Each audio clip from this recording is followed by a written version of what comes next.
Yeah. Downstairs.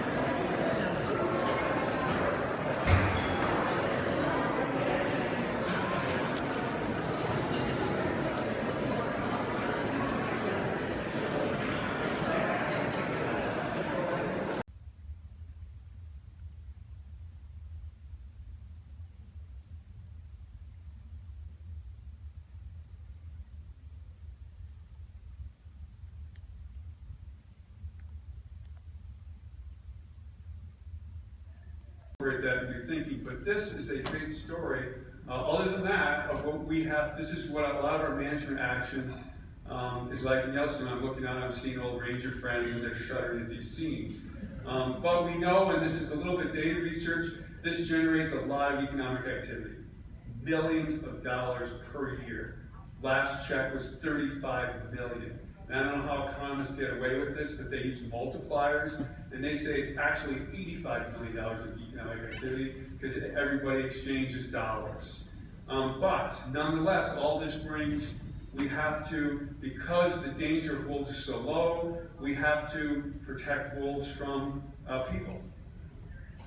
And part of that is when wolves are exposed to people in a non-threatening manner, they get used to them.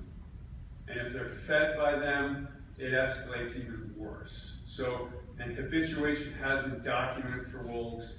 Arguably, it's, there's a story of bears on that too. Non-food conditioned bears are used to people. Same thing happens with wolves. This is a growing problem with growing visitation. Is these animals they're no longer responding to people like they used to. And then the last issue, the stickiest issue, the hardest issue is these wolves grow accustomed to people in the park. They tolerate being observed at 100 and 200 yards, and that's a wonderful shot with a rifle. And so they live 99% of the time in the park, they cross the line for a few hours, and it's an entirely different ballgame.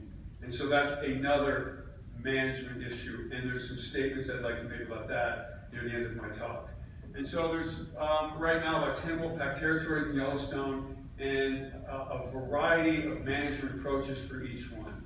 And the remote ones, on the idea of building this pristine, natural idea of Yellowstone, Grand Teton, the wilderness, natural forests around. If people don't know about a pack's territory or their den site, it's best just to leave it alone.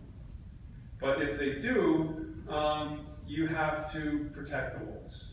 You got to close it.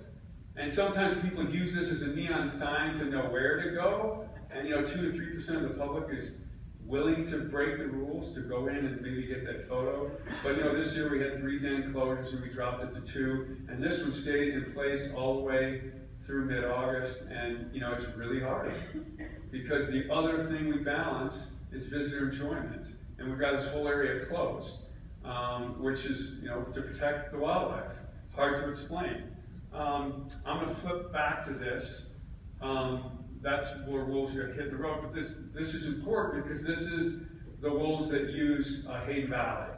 Looking at Pat Nevaeh, a friend who used to work there, And we close that whole area that you just saw on the map, and we do that because this is a map. There's 3 packs of East Hayden Valley, and that's the number of pups they have each year, the bars. And then the red line is the number of pups that survive, and the green line is the number of pups that survive park-wide. So this pack has low pup survival, and we don't know why. But that den site, that closure, gets more intrusions in it than any other wolf home site we have in the park. And I totally acknowledge there's a lot of wonderful scientists in the room. Correlation is not causation, but are those two things related? That all these people, they go to Grizzly Overlook, they look, they see where the wolves are, they go in, they walk into the den. And so is that correlated with low pup survival? We don't know. But again, National Park, we want to err on the side of the wildlife. This is just kind of a standalone graphic. This is 27 wolves, I think, and where they've been hit in the park. Some great talks this morning about how highways impact wildlife movement. And you can see it's not hard. We don't need the level of analysis that those folks had for their talks on where our problems are. 191 is a route 55 miles an hour through the park, and that's where they're getting hit. So yeah, we do lose wolves. So keeping the traffic, the speed limit in mind is very important. So human safety is, unlike bears, again, some of the least of our concerns. We enforce no feeding, no approaching, just like bears. We have killed 2 wolves that were probably food conditioned, walking up to people, looking at you, watching your hand movements, ripping apart your packs, things like that. We proactively killed them, chased the guy on a bicycle. But when we wrote the Habituated Wolf Management Plan in Yellowstone in 2000, we sent it out for review. A lot of people said, why bother? Hazing does not work. We have found that hazing does work in the teachable moments. So this has been a very effective strategy for us. Mark McNay wrote up an analysis of habituated wolves in Canada and Alaska for the entire 20th century, documented only 19 cases of non-rabid wolves and cases that didn't involve dogs, of wolves attacking people, no fatalities, to give you a little bit of the idea of the difference between wolves and other carnivores. Wolves almost never attack a person on their first encounter. They have to lose their natural fear of people. Food, proximity are good triggers. And then even still, attack is rare. So of all the big carnivores out there, cougars, bears, wolves, and there are good reasons not to have wolves, the least effective argument is that there's a human safety threat. And who's doing this? It tends to be wolves that have a lot of time on their hands. They're just coming out of their first year. They're a pup, they're feeling their adulthood coming on. The adults are preoccupied with the pups. The young yearlings are out there messing around, and they tend to be on the road corridor in spring and early summer. And this graph, this is in Yellowstone Science, there's copies of that floating around, shows these are incidents on the vertical axis, month on the horizontal axis, and you can see they peak in that early summer period. Young wolves along the road, that's the stereotype. The last issue, perhaps most important, is hunting. This is 26 wolves shot in 5 seasons around the park. These are wolves that primarily use Yellowstone 99% of the time as determined by radio tracking, and these are the locations they're shot at. And so we've had to talk this over with the states, most especially Montana. How are we going to deal with this? And that's the subject of the second paper that we wrote about. And it's unfortunate. I realize the late winter period, there's a lot of, this is a graph showing when wolves are most likely to leave the park. And and then the hunting season is marked here, rifle and backcountry season. And the hardest time of year to be a wolf is now. Late summer, fall, early winter, elk, deer, all prey are in their best condition of the year. You have to travel widely. There's gut piles outside the park. They go out into hunting season, so this is a time period that makes them most vulnerable. And then the subject of that other paper I talked about, this is Yellowstone at the top. This is Denali on the bottom. The bar on the left is the year after there was no harvest or the buffer zone around Denali was intact. That's wolf observability the year after, probability of a sighting, and then the bar on the far right is probability of a sighting the year after the hunting season was over. And remember, it's a boilerplate objective of the National Park Service for visitor enjoyment.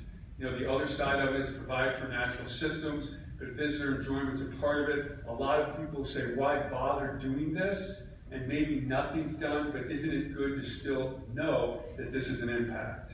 So these things are tough in this day and age. Park Service is not purely preservationist.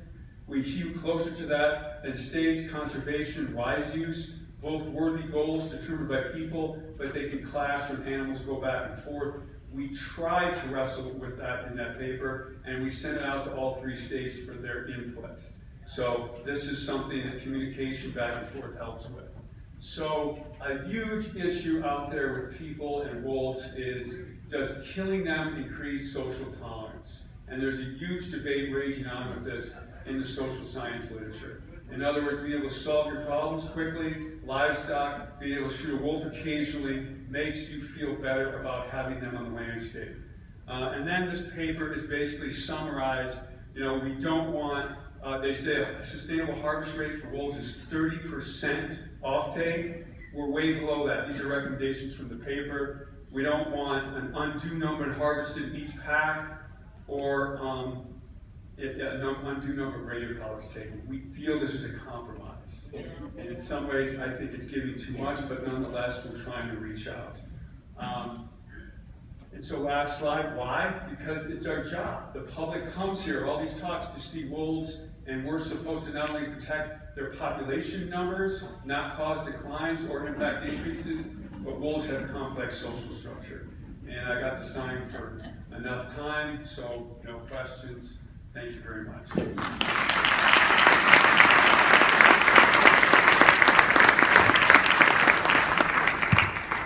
Eat them between their paws, kind of like on the cob. Or in this case, we actually saw a number of bears actually put their cones on the top of their paw and then use their GPS locations of one of our black bears. You can see in the top left there's a lot of points clustered up tight together. So when bears are feeding on animal carcasses, they tend to stay right on top of that carcass. So a lot of points come. Watching the video, we actually saw that our bear came into contact with another bear, killed that bear, and then fed upon that entire bear as well. So there are actually 2 carcasses at this location. Daily lives of bears. And that by utilizing multiple tools, so GPS locations, videos, accelerometer data,